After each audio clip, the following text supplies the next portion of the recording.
Assalamualaikum warahmatullahi wabarakatuh. Perkenalkan, nama saya Fitri Alfi Aulia dengan NIM 2114200050, mahasiswi Teknik Pengolahan Migas tingkat 1 kelas A. Di sini saya akan mempresentasikan hasil pekerjaan saya untuk mata kuliah proses pengolahan migas dengan materi yaitu Liquefied Petroleum Gas atau LPG.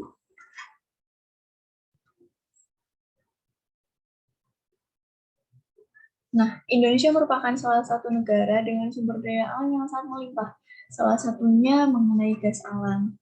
Berdasarkan data Direktorat Jenderal Minyak dan Gas Alam Kementerian Energi dan Sumber Daya Mineral atau ESDM per tanggal 1 Januari 2017, cadangan gas alam mencapai 142.000 sekian TCF. Gas alam sendiri merupakan salah satu sumber daya alam yang dapat dimanfaatkan untuk berbagai produk, salah satunya diolah menjadi liquefied petroleum gas.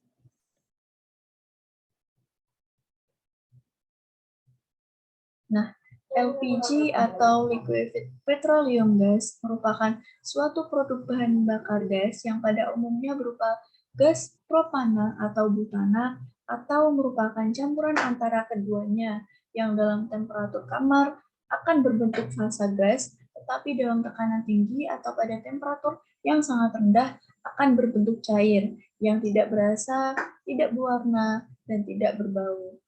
Nah, senyawa yang terdapat dalam LPG yaitu ada C3H8 yang merupakan propana, C3H6 yang merupakan propilen, C4H16 yang merupakan isobutan, C4H8 butilen, dan beberapa fraksi C2 yang lebih ringan, dan C5 yang lebih berat. Bahan baku berupa gas alam akan melewati beberapa proses, yaitu yang pertama ada pre-treatment yang meliputi acid gas removal, dehydration, refrigeration, dan yang terakhir yaitu proses fraksinasi untuk mendapatkan komposisi yang diinginkan. Nah, ini merupakan poin-poin yang akan saya jelaskan. Yang pertama yaitu ada pre-treatment, yang kedua ada dehydration, yang ketiga ada refrigeration, dan yang terakhir adalah proses fraksinasi. Yang pertama ada pre-treatment. Proses ini bertujuan untuk menghilangkan kadar CO2 dan H2O serta H2O yang tidak diinginkan dalam proses pembuatan LPG. Salah satunya yaitu dapat menggunakan proses amin gas treating. Amin gas treating atau juga dikenal sebagai gas sweetening dan acid gas removal mengacu pada suatu proses yang menggunakan larutan dari berbagai alkilamina atau sering disebut juga sebagai amina yang berfungsi untuk menghilangkan hidrogen sulfida atau H2S dan karbon dioksida atau CO2 dari gas alam. Ini adalah suatu unit proses yang umum digunakan pada kilang dan juga digunakan dalam pabrik petrokimia, pabrik pengolahan gas alam, dan industri yang lainnya. Proses yang kedua yaitu dehydration, yang merupakan natural gas proses untuk menghilangkan uap air yang terkandung di dalam natural gas. Air sendiri merupakan zat yang paling umum yang mengkontaminasi hidrokarbon ketika diproduksi dari sumur. Ada dua alasan utama mengapa air harus dihilangkan dari natural gas. Yang pertama yaitu untuk pencegahan pembentukan hidrat. Hidrat sendiri merupakan padatan yang terbentuk oleh kombinasi air, yaitu sebesar 90% dengan molekul kecil dari hidrokarbon, yaitu sebesar 10%. Hidrat tumbuh sebagai kristal yang dapat menjadi hambatan pada orifice, valve, dan daerah yang lainnya yang tidak mengalami aliran penuh karena terjadi perubahan temperatur dan tekanan. Yang kedua yaitu karena untuk menghindari korosi. Korosi ini sering terjadi karena liquid water hadir bersama dengan gas asam. Dan kebersamaan ini akan cenderung membentuk larutan asam yang sangat korosif, terutama untuk baja karbon yang biasanya digunakan dalam pembangunan fasilitas pengolahan oil and gas.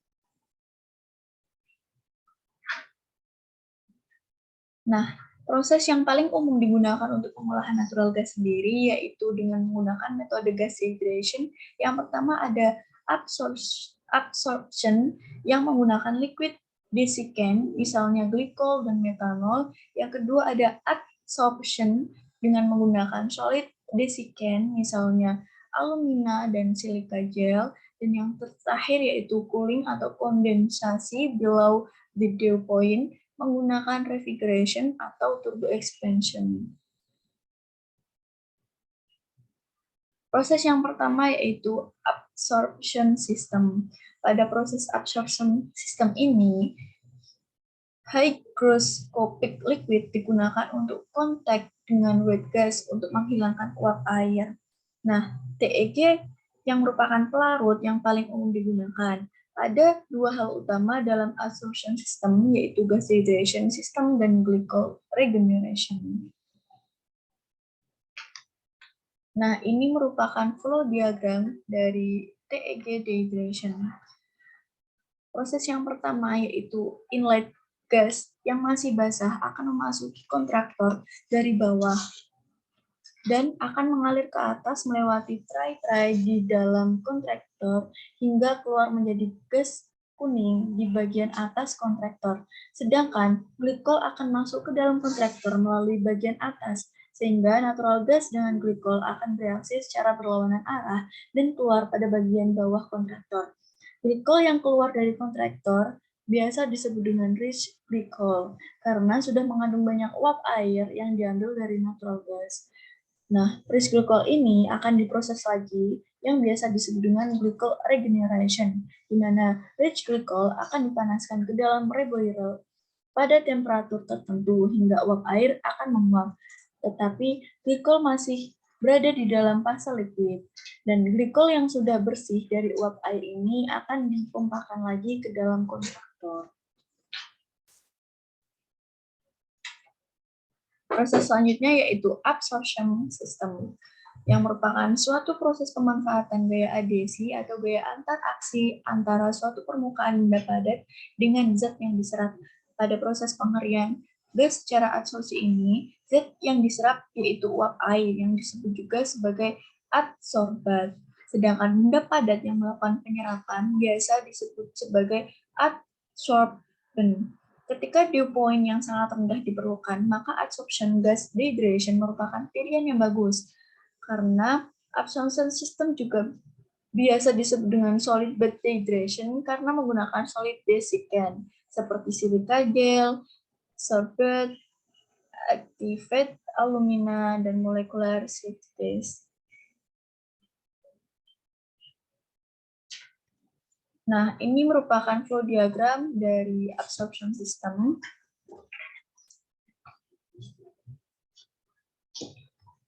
Dengan prosesnya yaitu yang terdiri dari dua buah tower kontraktor, di mana seperti yang terlihat pada gambar, namun bisa saja terdiri dari 3 tower ataupun multi tower. Salah satu tower difungsikan untuk proses adsorption, sedangkan tower yang lainnya akan digunakan untuk proses regenerasi. Fungsi dari masing-masing tower diubah satu sama lain ketika solid desiccant menjadi jenuh.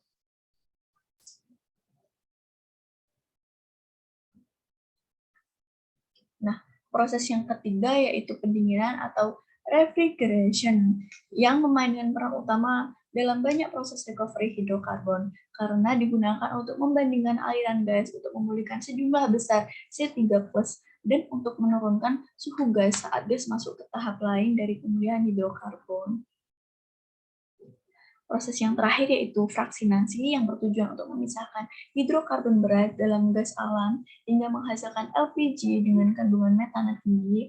Dalam fractionation unit ini akan menghasilkan LPG dan kondensat sebagai produk sampingan. Sistem fraksinasi ini juga bekerja berdasarkan prinsip distilasi dan terbagi menjadi 3 subsistem.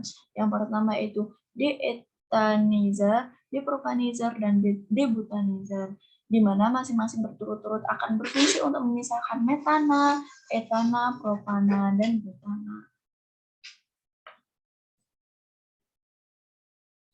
Nah, cukup sekian presentasi yang dapat saya sampaikan. Semoga ilmu yang disampaikan bisa bermanfaat bagi teman-teman. Mohon maaf jika masih banyak kekurangan dan kesalahan. Sekian dan terima kasih. Wassalamualaikum warahmatullahi wabarakatuh.